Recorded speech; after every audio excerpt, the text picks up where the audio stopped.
If you enjoyed this podcast, please consider liking, sharing, and subscribing to the channel. Sharing it with your friends and family helps spread knowledge, and when we help others grow, we grow too. Thank you so much for listening. Let's dive into the podcast. Chapter 1: The Dawn of Kaliyuga, Origins and Early Signs. Part 1: The Passing of Krishna and the Birth of Kaliyuga. 3102 BCE. When the blessed Lord Krishna departed from this world, the light that had guided humanity for thousands of years was extinguished. As his divine form left the earth, struck by the hunter's arrow in the forest of Prabhas, the cosmic wheel turned with great force. The Dwapara Yuga came to its end, and with Krishna's final breath, Kali Yuga began its reign over the world. The sacred texts tell us this moment occurred in the year we now call 3102, before the Common Era. The learned ones who study the movements of stars and planets have calculated this date through the positions of celestial bodies recorded in our scriptures. When the sun, moon, and planets aligned in a specific pattern, the cosmic clock marked the beginning of this dark age. Krishna's departure created an emptiness that spread across all three worlds. The divine presence that had maintained Dharma through his mere existence was no more. Like a lamp being removed from a room, darkness began to creep into every corner of human life. The protection he had provided to righteousness vanished, leaving virtue vulnerable to the rising forces of ignorance. The sages described this transition not as a sudden change, but as the natural turning of the cosmic wheel. Time moves in great cycles, and each age must give way to the next. Just as winter follows autumn, Kali Yuga followed Dwapara Yuga according to the eternal law. This change was not punishment, but the inevitable movement of cosmic time. The Vishnu Purana speaks of how Dharma, which had stood strong on 4 legs in the Satya Yuga, had already lost 2 legs during the Treta and Dwapara Yugas. With Krishna's departure, Dharma was left standing on only 1 leg, weak and trembling. Truth, which had shone bright in earlier ages, began to fade like the last light of evening. The spiritual vacuum left by Krishna's absence allowed negative qualities to grow strong. Greed began to replace generosity in human hearts. Violence started to overcome peace. Lies became more common than truth. The divine qualities that Krishna had nurtured in humanity began to wither like plants without water. The scriptures explain that this darkness was not random, but followed cosmic law. Just as rivers flow toward the ocean, human consciousness naturally moves through cycles of rise and fall. The departure of the divine avatar marked the beginning of humanity's descent into spiritual ignorance. Sacred calculations reveal that Kali Yuga will last for 432,000 human years. We have completed only about 5,000 years of this vast period. The full weight of this age's challenges still lies ahead, but the texts promise that even in this darkness, the possibility of liberation remains for those who seek the divine with sincere hearts. Part 2: The Duration and Nature of Kali Yuga. The sacred text of the Vishnu Purana and Bhagavata Purana reveal the exact measure of this dark age. Kali Yuga will endure for 432,000 human years. In the divine counting, this equals 1,200 years of the gods. Each day of Brahma contains cycles within cycles, and Kali Yuga represents the final quarter of the great cosmic day. We stand today barely at the beginning of this vast period. Only about 5,000 years have passed since Krishna left this world. The full span of Kali Yuga stretches far beyond our ability to imagine. Countless generations will live and die before this age reaches its end. The scriptures compare this to watching the first drops of a great flood that will continue for ages. The nature of Kali Yuga differs from all previous ages. Truth becomes weak and rare. People will speak lies as easily as breathing. Religious practices become empty shows performed for reputation rather than devotion. Priests will care more for gold than for guiding souls. Rulers will take from their people instead of protecting them. Violence grows common in this age. Wars break out over small matters. Families turn against each other for money and property. Kindness becomes foolishness in the eyes of most people. The strong prey upon the weak without shame. Sacred places lose their power as people forget how to honor them properly. Greed consumes human hearts during Kaliyuga. People measure all things by their cost rather than their value. Friendship depends on what benefits one can gain. Marriage becomes a business deal rather than a sacred bond. Children abandon their parents when they become burdens. Parents care more for wealth than for raising their children with wisdom. Yet the scriptures reveal a great mystery about this terrible age. Though Kali Yuga brings the worst conditions for spiritual life, it also offers the easiest path to liberation. In previous ages, people needed complex rituals and years of study to reach the divine.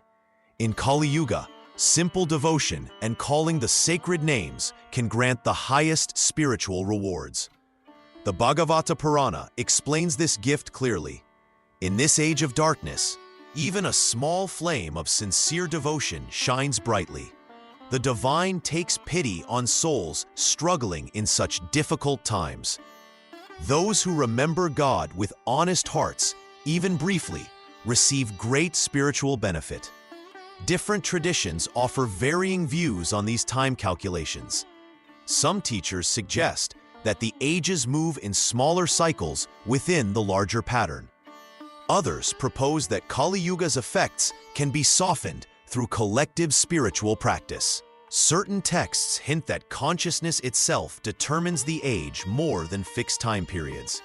The symbolic meaning of Kali Yuga runs deeper than literal interpretation. This age represents the furthest distance between human consciousness and divine truth. Yet this very distance creates the strongest longing for return. Like a child lost in darkness calls most desperately for its mother, souls in Kali Yuga can develop the purest devotion through their very suffering. The cosmic design shows perfect wisdom even in this age of ignorance. Every soul that finds light in Kali Yuga's darkness achieves something precious and rare. Their spiritual victory holds greater value because it came through the greatest difficulties. Part 3. Early signs in society and morality. When Lord Krishna left this world, the divine protection that had kept evil forces at bay began to fade away. The first signs of Kali Yuga occurred quickly in the way people treated each other and how society worked. In the early centuries after Krishna's departure, the old ways of living began to break down. Kings who once ruled with Dharma in their hearts now thought first about their own wealth and power. They stopped caring about their people's welfare and began taking what they wanted by force. The sacred duty of protecting the weak became less important than gathering riches and land. The priests and teachers, who had always shown people the path of truth, began to change as well. Many started asking for money before they would perform ceremonies or share knowledge. They began to twist the meanings of holy texts to support whoever paid them the most. The sacred fire ceremonies became business deals instead of offerings to the divine. Knowledge that had always been shared freely now came with a price. The common people began to forget their duties to family and community. Children stopped obeying their parents. Students showed less respect to their teachers. Workers began to cheat their employers and care only about their wages. The bonds that held families and villages together grew weak. People became more selfish in their daily lives. Where once they had helped their neighbors during hard times, now they looked away. The spirit of sharing that had made communities strong began to die. Each person started thinking only about what was good for themselves and their immediate family. The connection between the spiritual world and daily life began to fade. People still went to temples and performed rituals, but their hearts were not in it. They did these things out of habit or fear, not from love for the divine. Prayer became asking for material things rather than seeking truth and wisdom. Women, who had been respected as mothers and wives, began to face more hardship. Men became more violent and less protective. The sacred bond between husband and wife, which had been based on Dharma and mutual respect, started to weaken as desire and selfishness grew stronger. Merchants began to cheat in their business dealings. They would sell bad goods for high prices and lie about what they were selling. The honor that had once guided trade relationships disappeared as profit became the only goal. Even the seasons began to seem irregular, and natural disasters became more common. The scriptures teach that when Dharma weakens, the earth itself responds with imbalance. Crops failed more often, and famines struck more regions. These early changes happened slowly, like a river that gradually changes its course. Each generation saw a little more selfishness and a little less devotion to truth. The spiritual strength that had protected society for so long was fading away, leaving people more vulnerable to their lower nature. This moral decline was not random, but followed the cosmic law. As divine influence weakened, human beings naturally began to follow their desires rather than their duties. The light that had guided them toward right action grew dimmer with each passing year. Part 4. Human Behavior and Spiritual Decay. When human beings began to lose their connection with divine truth, their hearts changed too. Where once people felt natural love for others, now they became hard and cold. Compassion, which flows like a river from a pure heart, began to dry up. Men and women started thinking only of themselves, caring little when others suffered pain or hunger. The sacred books tell us that people lost control over their desires.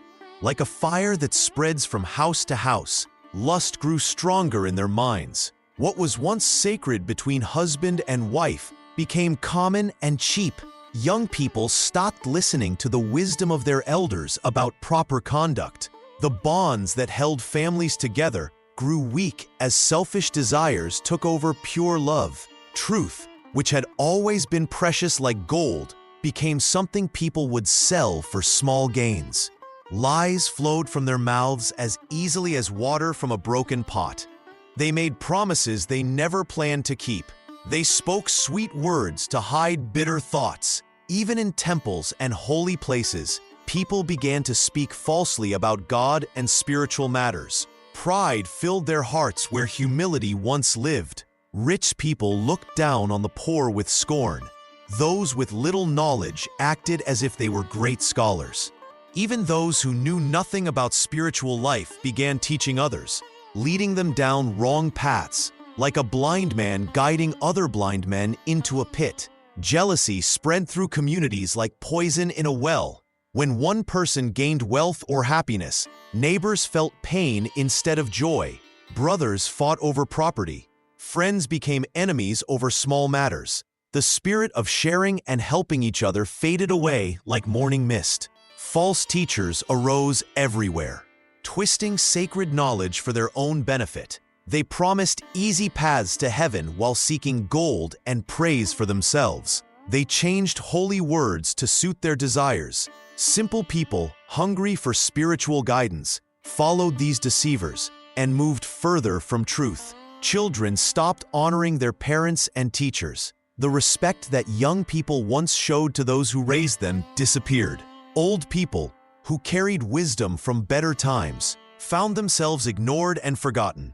The chain of knowledge that passed from teacher to student began to break. The three qualities that govern all human behavior shifted their balance. Sattva, which brings peace and purity, grew weaker. Rajas, which creates restless desire and anger, became stronger. Tamas, which brings darkness and ignorance, spread its shadow over human minds.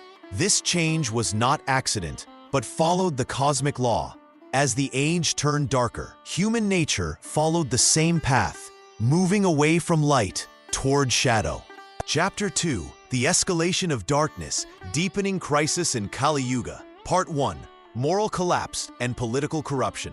When Kaliyuga reaches its middle phase, kings forget their sacred duty to protect their people. These rulers no longer follow Dharma, but serve only themselves.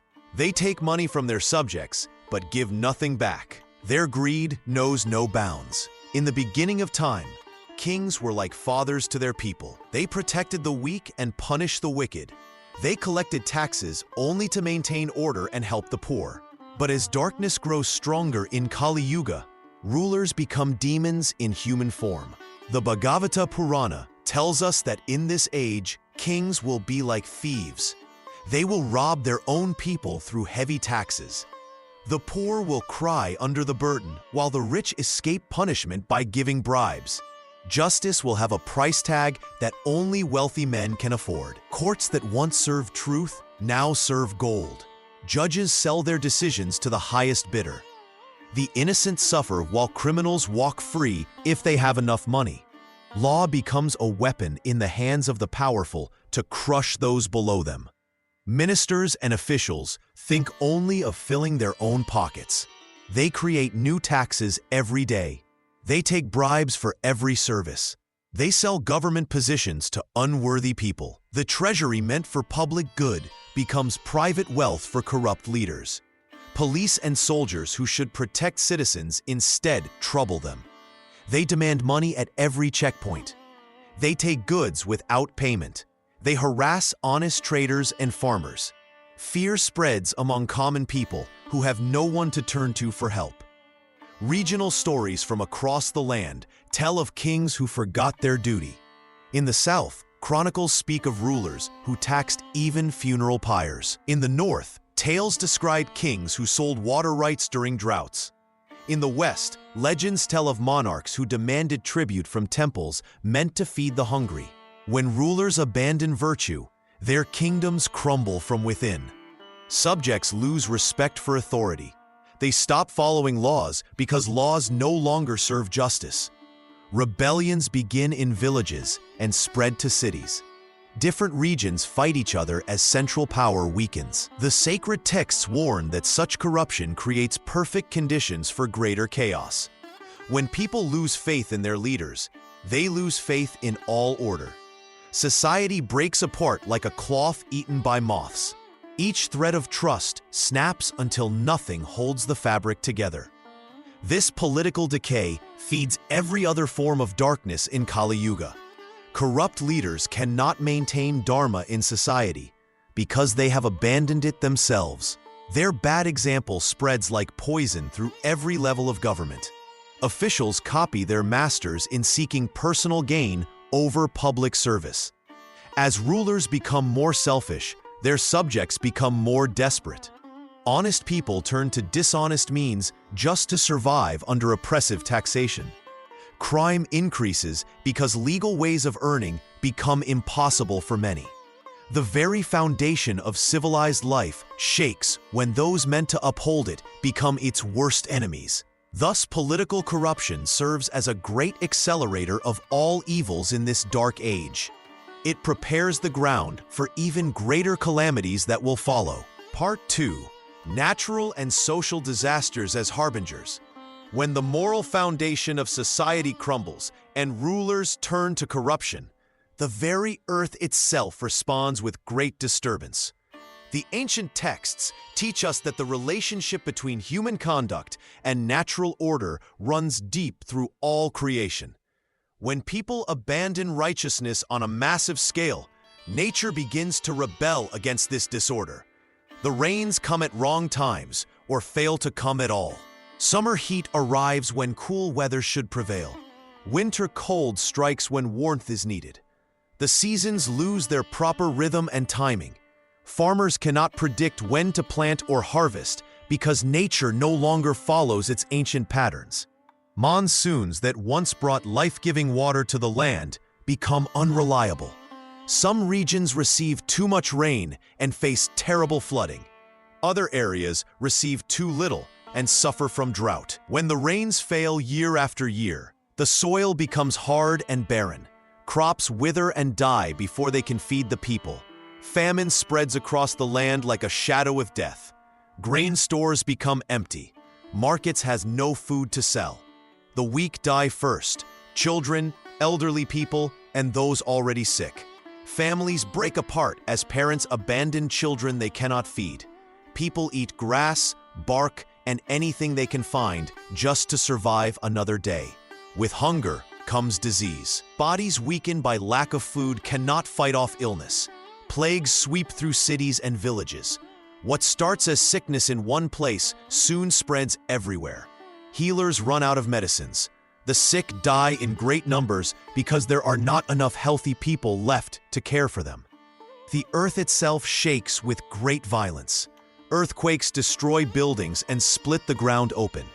Mountains crumble and fall. Rivers change their course or dry up completely. Fires burn forests and fields without control. These disasters kill many people and destroy what little food and shelter remain. When basic needs cannot be met through honest work, people turn to desperate measures. Theft increases as hungry people steal food to survive. Violence erupts when groups fight over limited resources. Wars break out between communities, regions, and nations as each struggles to secure what they need. Trust disappears from human relationships.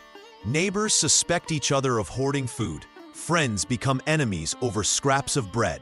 Leaders use the crisis to grab more power for themselves. Military forces turn to looting instead of protecting people. The cycle feeds upon itself with growing intensity. Natural disasters create scarcity. Scarcity breeds conflict. Conflict leads to more violence and hatred. This increased evil brings even worse disasters from nature. Each round of suffering makes the next round more severe. This pattern shows the deep truth that nature serves as both mirror and judge of human behavior. When society acts in harmony with righteousness, the natural world supports and nourishes human life. When society turns to widespread evil, nature withdraws its support and becomes a force of correction and punishment. The earth does not strike randomly or without cause. Every earthquake, famine, and plague serves as a response to the collective actions of humanity. These disasters call people to recognize their errors and return to righteous living. Yet in the darkness of Kaliyuga, most fail to understand this message and instead sink deeper into desperation and wrongdoing. Part 3. Cultural and religious decline. As moral and natural disasters ravage society, the sacred traditions that once bound communities together begin to crumble from within. The holy fire ceremonies that connected earth to heaven lose their power when performed without proper understanding or devotion. Priests, who once devoted their lives to serving the divine, now seek only payment and prestige. Where once learned brahmanas would spend years mastering the sacred sounds and meanings of the Vedic mantras, now they rush through ceremonies for quick profit. The ancient fire sacrifices that brought rain and prosperity to the land become empty spectacles. The sacred syllables that once carried the power to heal and bless are mumbled carelessly by those who know only their outer forms. The great festivals that celebrated the eternal truths become mere social gatherings focused on display and competition. Devotees measure their spiritual worth by the cost of their offerings rather than the purity of their hearts. The sacred vows that strengthened character and brought divine grace are abandoned when they require genuine sacrifice or discipline. Holy places that once radiated peace and wisdom become centers of business and politics. Temple walls echo with arguments over money rather than prayers and sacred songs. The priests fight among themselves for control of donations, while ignoring the spiritual needs of those who come seeking guidance and peace. The sacred texts that preserved eternal wisdom gather dust as people prefer stories that excite the senses rather than elevate the soul. Children grow up without learning the ancient prayers and moral teachings that guided their ancestors. The wise elders who carried the oral traditions pass away without finding worthy students to receive their knowledge. Foreign customs and values flood into the land without discrimination. The sacred symbols and practices that connected people to their divine heritage are abandoned for whatever appears fashionable or profitable. Ancient dietary laws that maintained physical and spiritual purity are forgotten in favor of foods that dull the mind and agitate the emotions. The sacred threads that symbolized spiritual responsibility are worn as mere ornaments. The meditation practices that brought inner peace are replaced by entertainments that scatter the mind. The charitable giving that purified wealth and helped the needy becomes calculated for social advantage rather than genuine compassion. As these spiritual foundations weaken, the invisible bonds that held communities together begin to snap. Without shared sacred values and practices, people become strangers to each other, even within the same family. Trust disappears when there are no common spiritual principles to guide behavior. The light that once illuminated the path of righteousness grows dim, leaving humanity to stumble forward in increasing darkness and confusion. Part 4. Physical and mental decline of humanity. Physical and mental decline of humanity. The holy texts tell us that as the age of darkness grows deeper, the very bodies and minds of people begin to fail. Where once human beings lived for hundreds of years with strong bodies and clear thoughts, now their lives become short and filled with weakness. In earlier ages, men and women lived for 1,000 years or more. Their bodies were like temples, pure and powerful. Their minds were sharp like the edge of a sword, able to understand divine truths without effort. But as Kaliyuga advances, this changes. The scriptures say that human life will shrink from hundreds of years to barely 70, then to 50, and in the final times, people will consider themselves fortunate to reach 30 years. This shortening of life comes not by accident, but as the natural result of how people live. The earth herself becomes weak and tired from bearing the weight of so much unrighteousness. The grains that grow from her soil lose their strength and nourishment. Rice that once could feed a family for days now barely satisfies for hours. Fruits become sour and small. Even the water loses its power to cleanse and refresh. When food lacks proper nourishment, bodies become weak. Children are born smaller and frailer than their parents. Diseases that were once rare become common. The healing herbs lose their potency. Even the air becomes heavy and difficult to breathe in places where people have forgotten righteousness. But the decline of the body is matched by an even greater decline of the mind. Fear creeps into hearts like shadows at sunset. People worry constantly about tomorrow, about their safety, about having enough food. This fear breeds anger, and anger breeds hatred. Mothers worry about their children. Children lose respect for their parents. Friends become suspicious of each other. The mind that once could focus on divine thoughts for hours now jumps from worry to worry like a monkey jumping between trees. Meditation becomes impossible. Prayer feels empty. The capacity for joy shrinks until people can barely remember what happiness feels like. Sleep, which should restore the body and mind, brings no peace. Dreams are filled with anxiety and confusion. People wake more tired than when they went to bed. The natural rhythm of rest and activity breaks down as people work frantically to acquire things they think will make them secure. Memory weakens as minds become clouded with too many desires and fears. Students cannot learn as easily as before. Teachers forget the wisdom they once knew. The knowledge that should pass from generation to generation begins to fade and disappear. This physical and mental weakness creates a terrible cycle. Weak bodies make weak minds, and weak minds make poor choices. Poor choices lead to more suffering, which makes bodies and minds even weaker. Like a wheel rolling downhill, the decline becomes faster and harder to stop. As people become physically and mentally frail, they lose the strength to follow righteousness even when they want to. The path of Dharma requires courage, discipline, and clarity of thought. But when these qualities fade, people choose easier paths that lead only to more darkness and suffering. Chapter 3. The final phase approaches. Signs of imminent end. Part 1. the height of degeneracy and chaos.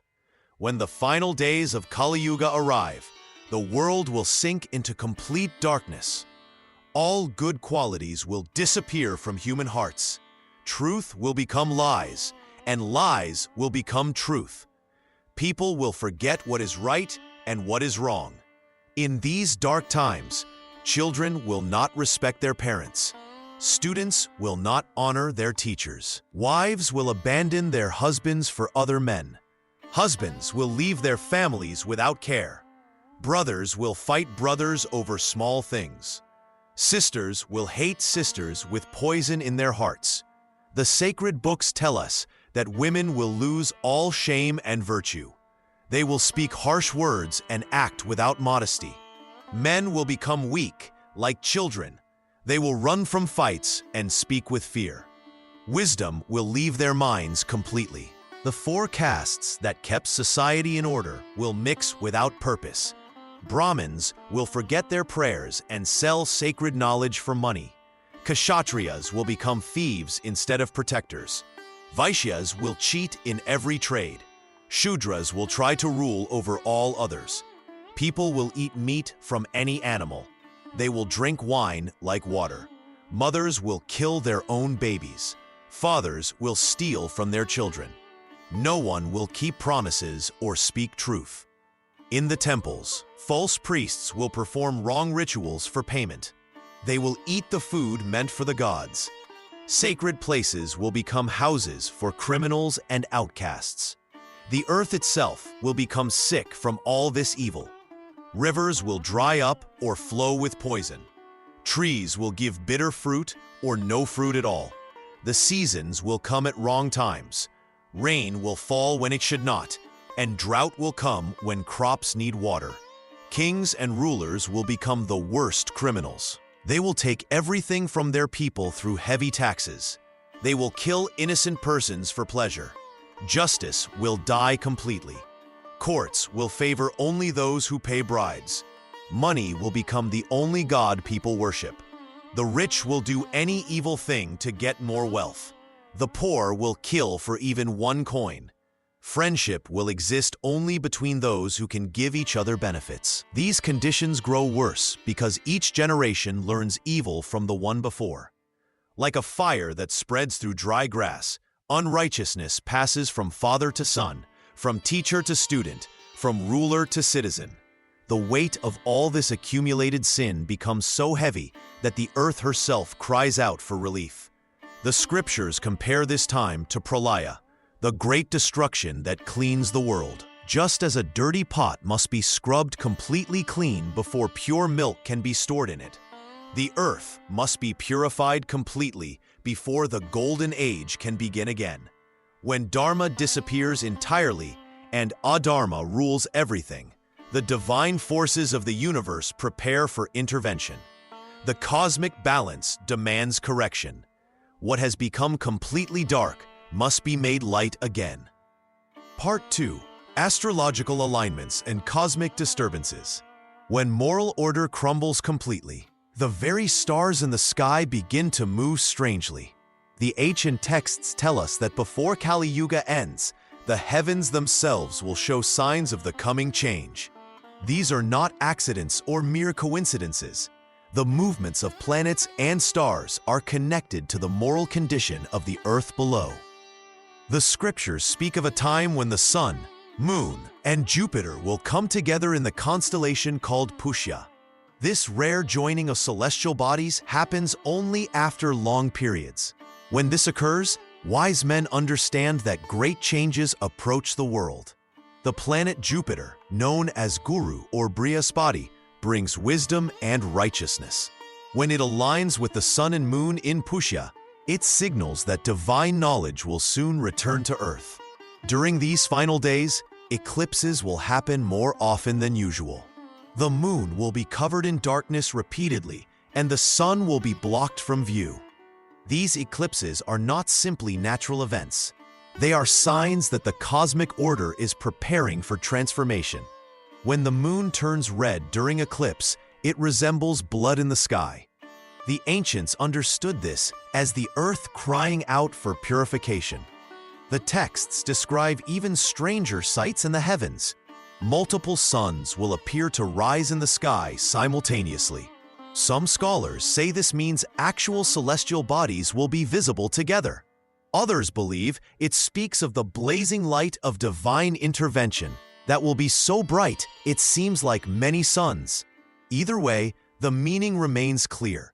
Extraordinary light will come to drive away the darkness of Kaliyuga. Comets with long tails will streak across the night sky, staying visible for many days.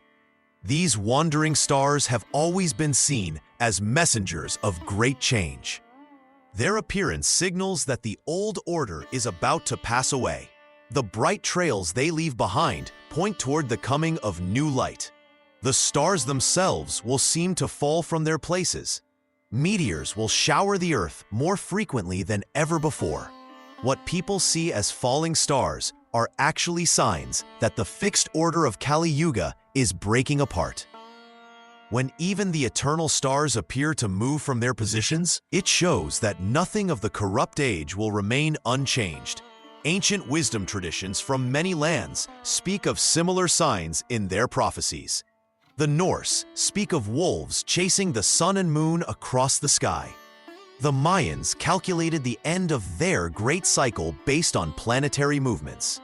These matching prophecies from different cultures confirm that cosmic events truly do mark the transitions between ages.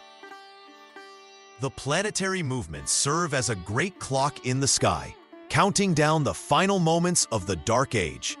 Just as earthly timepieces mark hours and days, the positions of celestial bodies mark the vast periods of cosmic time. When all the pieces align in their foretold positions, the moment of transformation arrives. These astronomical events work together like instruments in a great cosmic announcement. Each planet, each eclipse, each unusual light in the sky adds its voice to the message that Kaliyuga approaches its end. The same divine power that set the planets in motion at the beginning of time now moves them into position to herald the return of the Golden Age. Part 3. The Role of Kalki Avatar. Divine Intervention Foretold.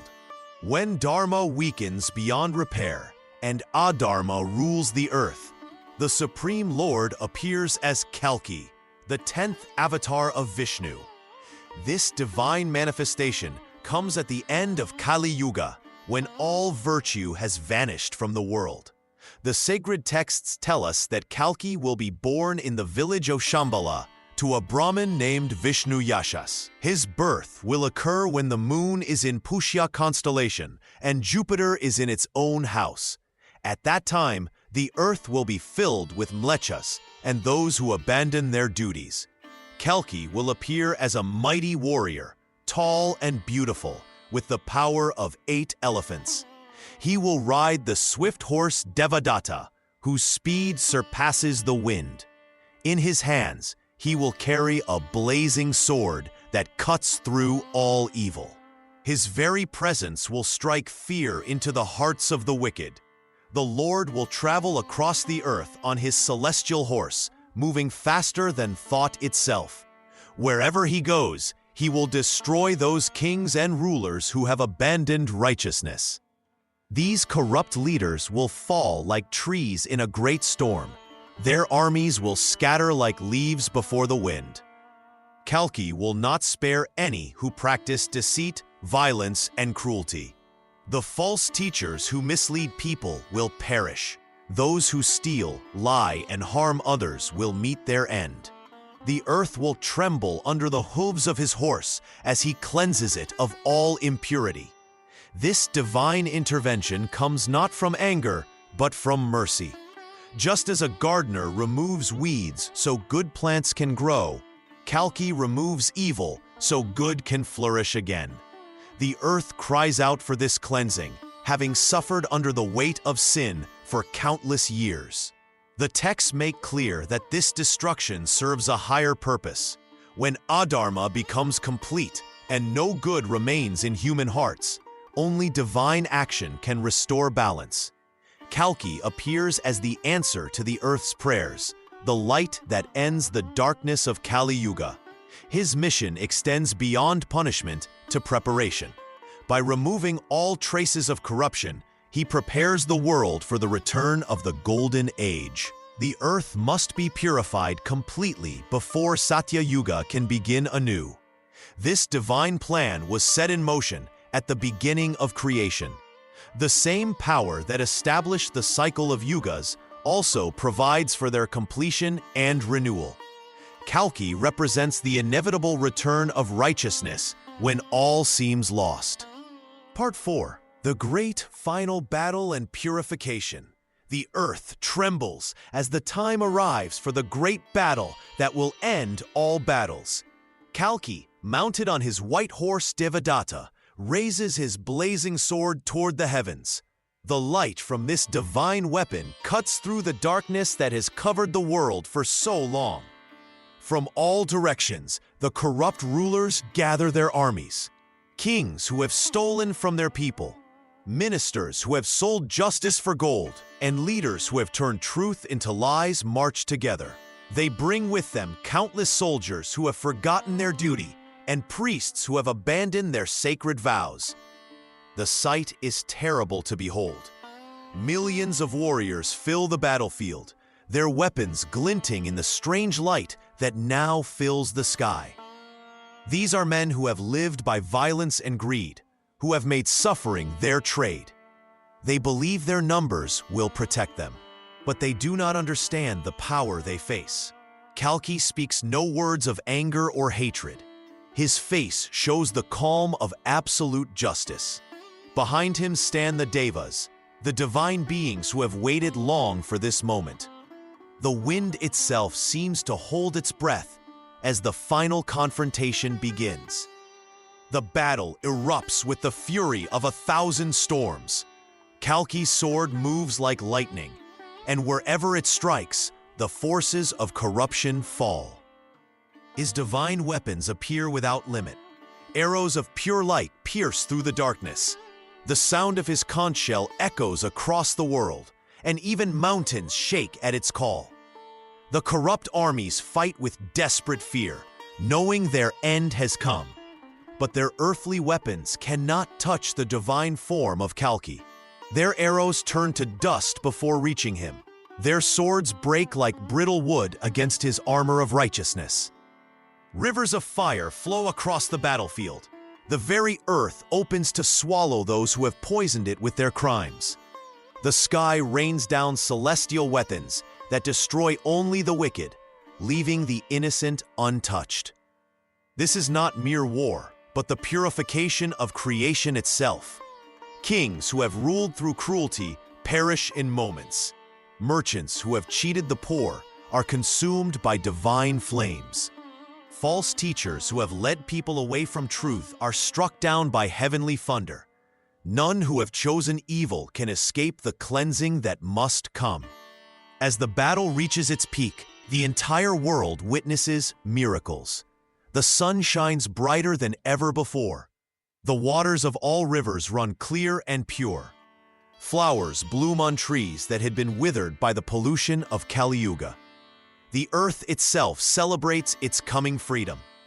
When the last of the corrupt forces falls, a great silence covers the world. The battlefield where millions fought is now clean and green, as if no violence had ever occurred there. Kalki stands victorious, but his victory brings not destruction, but renewal. The old order is completely gone. Every trace of the corruption that had spread across the earth is removed. The way is now clear for righteousness to return and establish the golden age that will follow. Chapter 4. The Transition to Satya Yuga, End of Kali Yuga and New Dawn. Part 1. The End of Kali and the Beginning of Satya Yuga. When the great battle ends and Kali's forces fall, the dark age begins to fade like shadows at dawn. The Lord Kalki stands victorious on the battlefield, his divine sword still glowing with heavenly light. As the last of evil's champions breathe their final breath, something wonderful starts to happen across the earth. The very air becomes pure and sweet. The clouds that had been dark and heavy for so long begin to clear. Gentle rains start to fall on the dry and barren lands. The rivers that had turned dirty and shallow begin to run clean and full again. Trees that had withered start to grow green leaves. Flowers bloom where only thorns had grown before. The people who remain after the great cleansing feel this change in their hearts. Those who had been cruel and selfish find their minds becoming calm and kind. Those who had been greedy discover they want to share with others. Those who had been angry feel peace filling their souls. It is as if a heavy weight has been lifted from all living beings. In the villages and towns, people stop fighting with each other. Neighbors who had not spoken for years begin to help one another. Children laugh and play without fear. The old people smile again, remembering how life used to be in better times. Markets become honest places where no one cheats or lies about their goods. The animals also feel this change. Wild beasts that had been fierce and dangerous become gentle. Lions walk beside deer without hunting them. Snakes lose their poison. Even the insects stop biting and stinging people. All creatures live together in harmony, as they did in the beginning of time. As the seasons pass, the harvests grow rich and plentiful. Farmers find their fields giving more grain than they have ever seen. Fruit trees bear sweet fruit all year long. Cows give pure milk in abundance. There is enough food for everyone, and no one goes hungry. The rains come exactly when needed, neither too much nor too little. The sun shines with perfect warmth. The winds blow gently, bringing fresh air from the mountains and seas. Nature herself celebrates the return of righteousness to the earth. People's bodies become strong and healthy. Diseases that had caused so much suffering simply disappear. Children are born perfect and beautiful. Adults find their strength returning. The elderly feel young again. Death becomes a peaceful journey rather than something to fear. In their hearts, all people know that truth has won over lies, that good has defeated evil. They understand that this is how things should be, how they were meant to be from the very beginning. The Golden Age has begun once more, and all the world rejoices. Part 2. Rebirth of Dharma and Cosmic Order. The Golden Age brings with it the complete return of Dharma to every part of life. Kalki, now the ruler of the entire earth, governs according to divine law. His kingdom extends over all lands, and his rule is perfect and just. Under his guidance, the sacred teachings of the Vedas spread throughout the world once again. Wise sages appear in every village and town. They teach the people the true knowledge that was lost during the Dark Age. Children learn from birth about right and wrong, about their duties to family and society. Adults remember the proper way to live, work, and worship.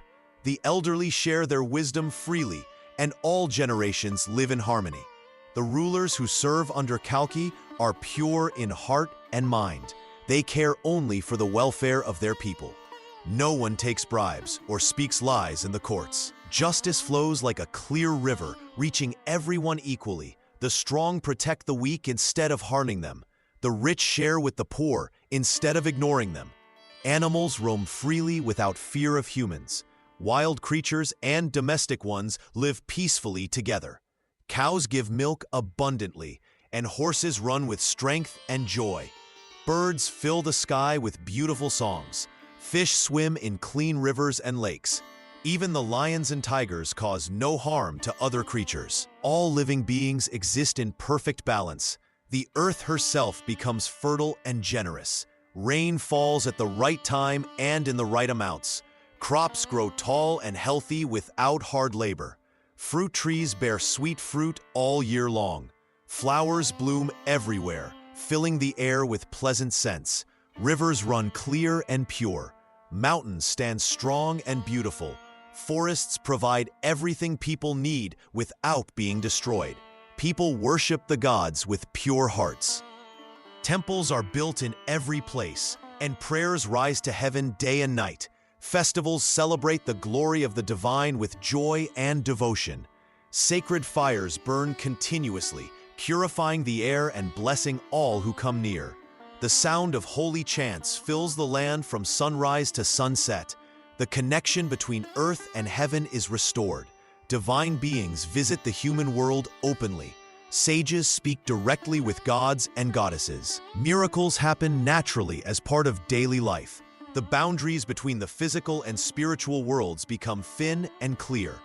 This is the order that Kalki has established. This is the Dharma that guides all actions. This is the harmony that brings peace to every heart. The cosmic balance is perfect once more, and all creation moves according to divine will. Part 3. The Yuga cycle restarts. Time does not move in a straight line like an arrow shot from a bow. Time moves in a great circle, like the wheel of a chariot that turns again and again. This is the eternal law of creation that no being can change, not even the gods themselves. The sages tell us that what has a beginning must also have an end. What rises must fall. What is born must die. This is the nature of all things in creation. Even the golden age of Satya Yuga, though perfect and pure, cannot last forever. As generations pass in this new golden time, people will slowly forget the great battles that ended the darkness. Children born in peace will not know the suffering of Kaliyuga. They will not remember how their ancestors struggled against evil and ignorance. This forgetting is natural, like how the pain of winter fades when spring arrives.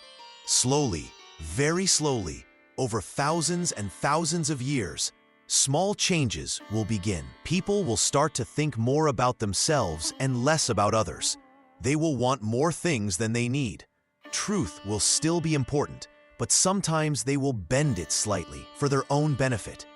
This marks the beginning of Treta Yuga, the second age. Dharma will still be strong, like a great tree, but no longer as pure as mountain snow. People will still worship the divine, but they will also begin to perform great rituals and ceremonies. They will build temples and make offerings, seeking favors from the gods. After many more thousands of years, Treta Yuga will fade into Dvapara Yuga, the third age. Dharma becomes weaker still, like that same tree losing its leaves. People will form groups that argue with each other. Knowledge will become divided. Some will know one thing, others will know another thing, but few will know the complete truth. Wars will begin again, though not as terrible as in Kali Yuga. Finally, Dvapara Yuga will darken into another Kali Yuga. Once again, truth will hide like the sun behind thick clouds. People will become selfish and cruel. They will lie and cheat and hurt each other. The earth will cry out in pain as it did before. But this is not a punishment or a curse. This great wheel of time serves a divine purpose. Each soul must learn and grow through experience. Some lessons can only be learned in darkness. Some strength can only be built through struggle. The divine allows both light and shadow so that every being can find their way back home. The wheel turns because creation itself is a school for souls. In the golden age, souls learn about peace and truth. In the darker ages, souls learn about choice and consequence. Every experience, whether pleasant or difficult, teaches something valuable. When the next Kali Yuga becomes too dark, another avatar will come. The divine never abandons creation completely. This promise is eternal and unchanging. The cycle of destruction and renewal continues forever, each turn bringing new opportunities for growth and liberation. This is the great wisdom of the Kala Chakra, the wheel of time that turns without stopping through all eternity. Part 4. Humanity's New Beginning. When the Golden Age begins, all fear leaves the world. People live without worry about hunger or sickness. Their bodies grow strong and tall. Their minds become clear and peaceful. Death comes only after many thousands of years of life. The survivors of the Great Battle remember the dark times. They teach their children about the horrors of greed and lies. These lessons become sacred stories passed down through generations. The memory of suffering makes them treasure peace and truth. In this new world, no one takes more than they need. The earth gives freely of her gifts. Trees bear fruit in all seasons. Rivers flow with clean water.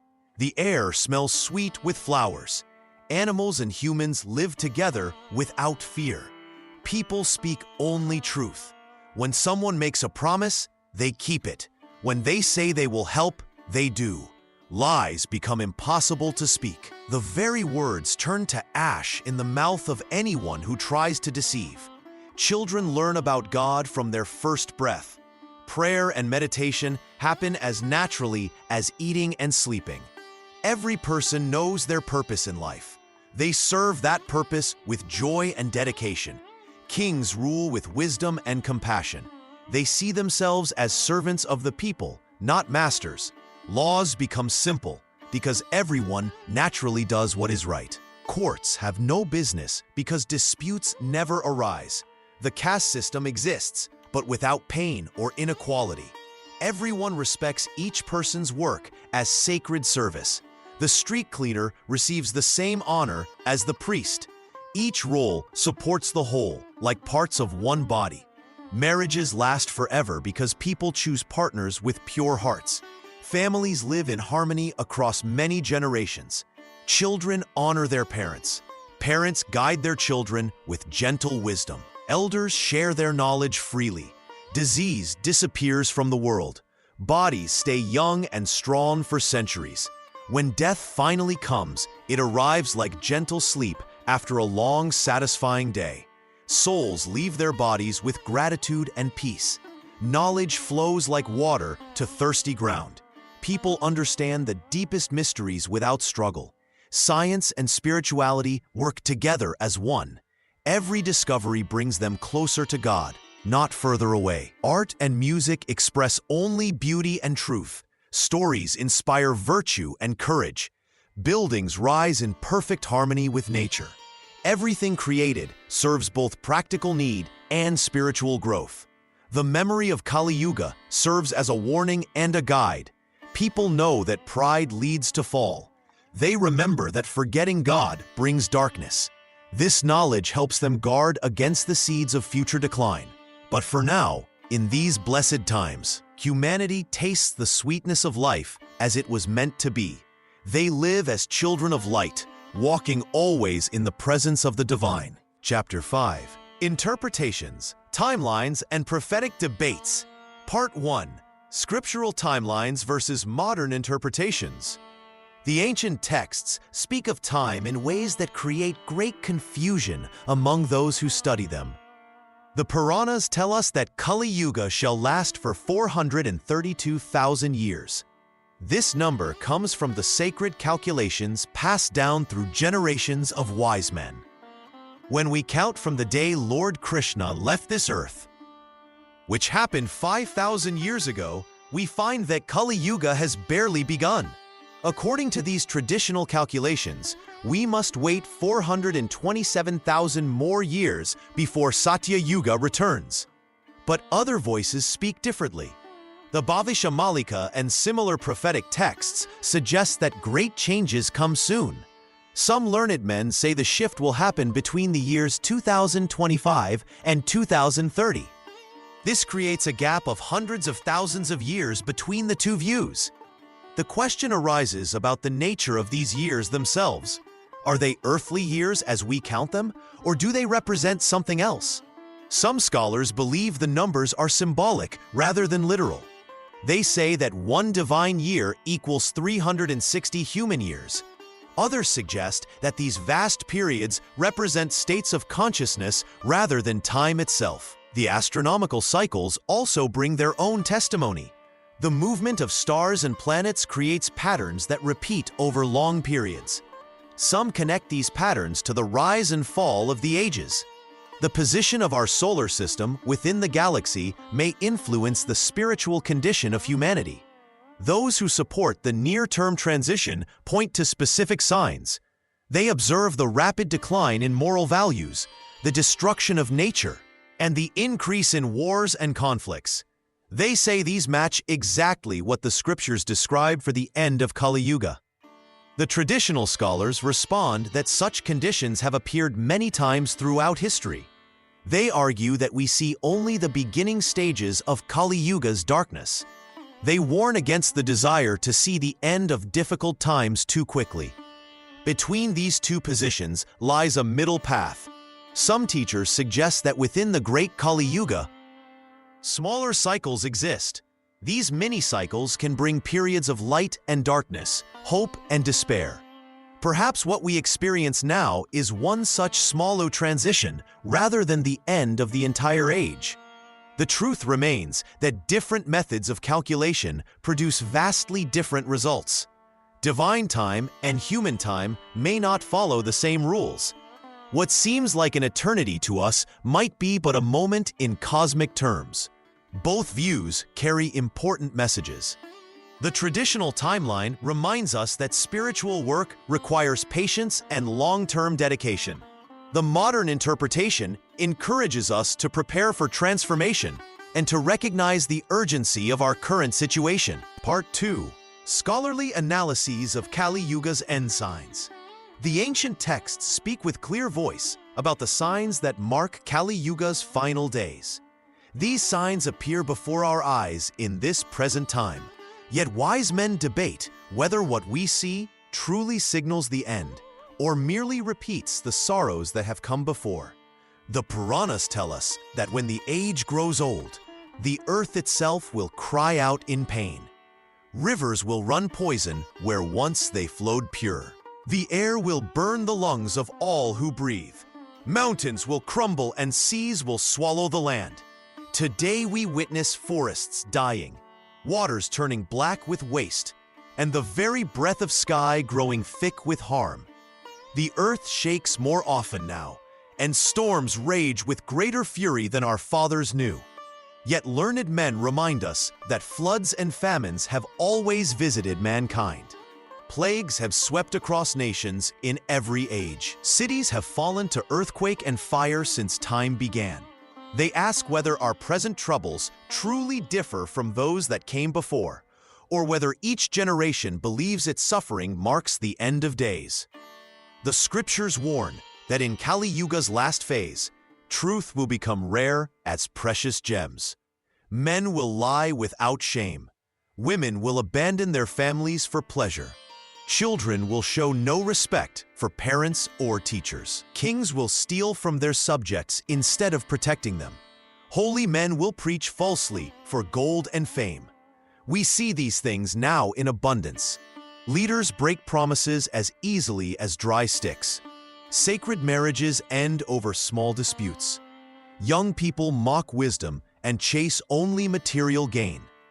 Those who claim to speak for God often seek power and wealth above all else. Honor and honesty grow scarce in markets and courts alike. But critics point to history's long record of corruption and decay. They note that humans have always struggled with greed, anger, and delusion. Every age has produced liars and thieves, false teachers, and cruel rulers. Perhaps what seems like moral collapse merely reflects the same weaknesses that have plagued humanity since its beginning. The star readers find their own evidence in the heavens. They point to rare alignments of planets, the movement of distant galaxies, and calculations of cosmic cycles that span millions of years. Some claim these signs confirm that great change approaches swiftly. Others use the same stars to prove that Kaliyuga has many thousands of years remaining. Modern scholars apply scientific methods to these ancient claims. They study climate data, social trends, and historical patterns to test whether our time truly stands apart from others. Some find evidence of unprecedented global crisis. Others see only the normal rise and fall that marks all human societies. The debate continues, but perhaps both sides speak partial truth. The signs appear real enough, yet they may signal transformation rather than absolute ending. Part 3. Role of human consciousness in the Kaliyuga end. The sacred texts speak of yugas as more than mere time periods measured by the sun and moon.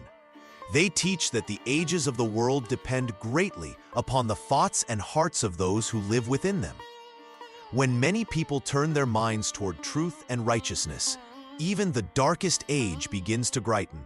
When countless souls practice meditation and offer devotion to the divine, the very fabric of time responds. The Puranas tell us that consciousness itself shapes the quality of each yuga. In Kaliyuga, most minds remain clouded by ignorance and desire. People chase after wealth, power, and pleasure while forgetting their true nature.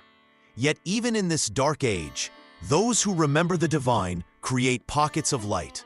Where such souls gather, their small golden ages bloom like lotus flowers in muddy water. The scriptures explain that when enough people awaken to spiritual truth, they can hasten the end of Kali Yuga's suffering. Not by forcing time to move faster, but by raising the consciousness of their age. As more souls practice Dharma, meditate deeply, and serve others selflessly, the collective mind of humanity begins to shift. This shift works like the slow turning of a great wheel. At first, only a few wise ones hold steady in their practice. Their peace spreads to their families and communities.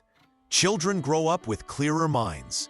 Leaders begin to speak truth rather than lies. Simple acts of kindness multiply across the land. The text suggests that we need not wait for cosmic forces to end this dark age. Through sincere spiritual practice, devoted souls can create what sages call a golden age within Kali Yuga. Though the outer world may still show signs of the dark age, communities of awakened beings live as if Satya Yuga has already returned. Prayer, meditation, study of sacred texts, and selfless service act as powerful forces for transformation. When performed with pure hearts, these practices cleanse not only individual minds, but the very atmosphere around them. The ancient wisdom teaches that consciousness spreads like ripples in still water. Even now, in what many consider Kali Yuga's darkest hour, spiritual teachers appear throughout the world. Their presence and teachings kindle the flame of wisdom in countless hearts. Each person who awakens from spiritual sleep adds their light to the growing brightness. The scriptures promise that when enough souls unite in devotion and righteousness, the transition to Satya Yuga will come naturally and peacefully. The divine responds to sincere collective prayer and practice by shortening the duration of darkness and suffering. Thus, while cosmic time moves according to its own vast rhythm, human consciousness holds the power to influence how that time is experienced. The end of Kali Yuga depends not only on the stars above, but on the awakening of hearts below. Part 4. The Eternal Cycle. Lessons from Kali Yuga's story. The wise ones who gave us these ancient teachings tell us many important truths about the great cycles of time. They show us that even in the darkest age, we can learn lessons that guide our souls toward light. When we look at the story of Kali Yuga, we see that moral weakness brings suffering to the world. People forget their duties and chase after pleasures that do not last. They become greedy for money and power. They lie and cheat without shame. The earth herself suffers because humans act without wisdom or care. This teaches us that when we stop following Dharma, pain follows like a shadow follows the body. But the scriptures also show us something beautiful. They tell us that Dharma never dies completely. Even when darkness covers the land like thick clouds, somewhere a small flame of truth still burns. Good people still exist. Holy teachers still share wisdom. Kind hearts still help those who suffer. This proves that righteousness has a strength that cannot be destroyed by time or evil. The sacred texts promise us that after every dark period comes a time of renewal.